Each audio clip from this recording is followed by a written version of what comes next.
All right, everyone, this is my fourth Metallica video in the last week, I believe, but I realized I did all four of these riffs a while ago, and I put them all into one video, but I kind of had to blow by them kind of fast. So what I'm doing this time is I'm breaking each one down a little bit further so that there's a little bit deeper of a level of understanding, hopefully. A lot of people love the blackened explanation, and then some people were still asking about the Orion riff. And what's so great about it is it's tricky sounding, but when you really break it down, it's probably the easiest out of the four to decipher. So this is the part that kind of twisted my ear a little bit.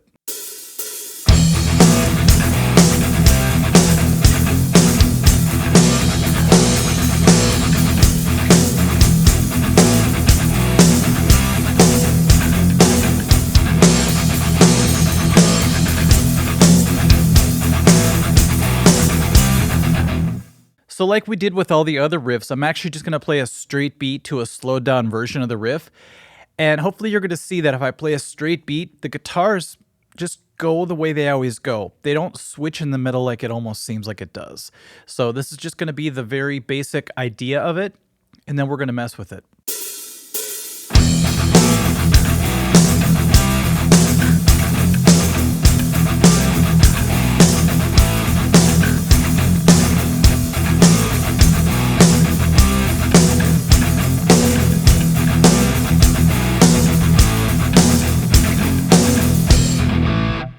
So now we know that it's Lars, once again, who's to blame, and he really is just taking the drums and offsetting them by an eighth note again.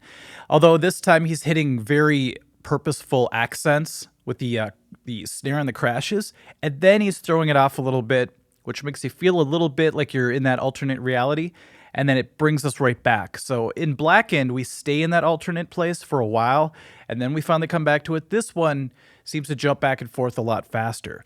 So this time what I'm going to do is I'm going to show you, if I just displace the beat by an eighth note, and I'm going to play through the whole thing, it's going to be very strange to do, but check out how it really affects the sound of the riff.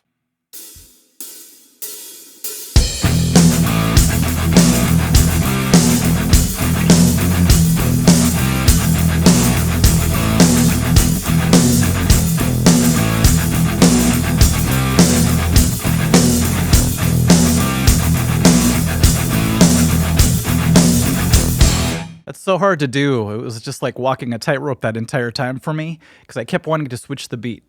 Okay, so if you throw just a little bit of that weirdness in with the other beat that we did earlier, the straight beat, with those accents, suddenly it's going to sound like the song. We're going to still do it slow, but I want you to see how I shift to the and beat towards the end of it.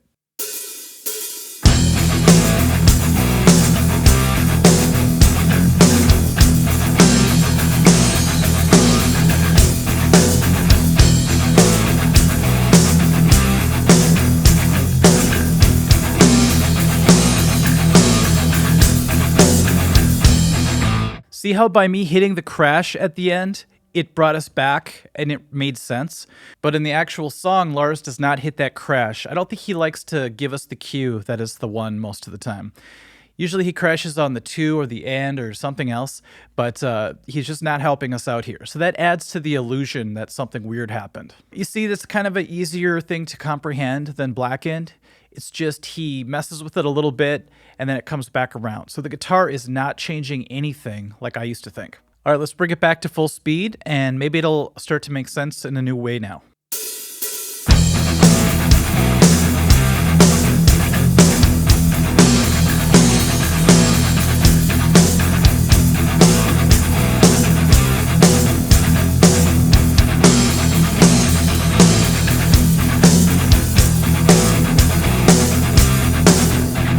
Let's do a little experiment. Now, I want to try this riff, and I want to see if I could do what he does in Blackened over it with the offbeat, and see if I could twist it up a little bit just for fun.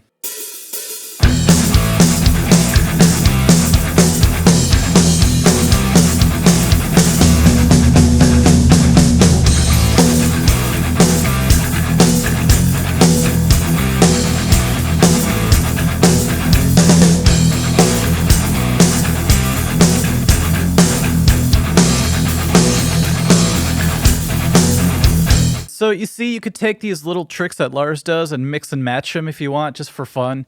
And it really helps you experiment with the beat and find new ways of making one static riff a little more interesting. So as a drummer, you do have a lot of power to mess with everything, even if the guitars and the bass are doing the same things. That kind of sums everything up for the last 4 videos.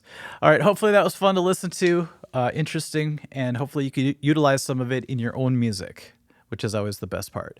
All right, we'll see you guys soon. Thanks.